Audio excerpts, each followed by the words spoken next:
want to print 3D, you can request a 3D printed sample part, which allows you to assess the quality of the parts that we can produce on our 3D printers. You can then see for yourself what the parts are like, test them, see if they suit your application, and then we can help ensure we choose the correct 3D printer for your job. If you want to compare different processes such as SLA or FDM, then that's no problem. We can use our machines to show you a comparison, and then you can see for yourself what the difference is and what's best for your application.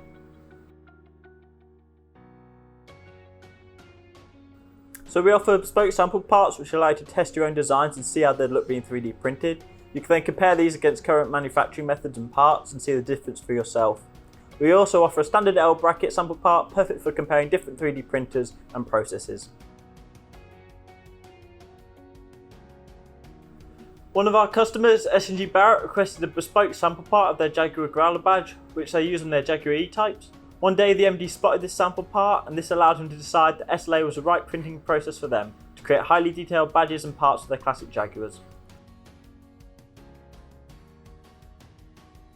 So to claim a sample part, get in touch with us today. Either head to our website where you can fill out a form, or give us a call and you can speak to one of our experts who will be able to choose the best process and materials for your application.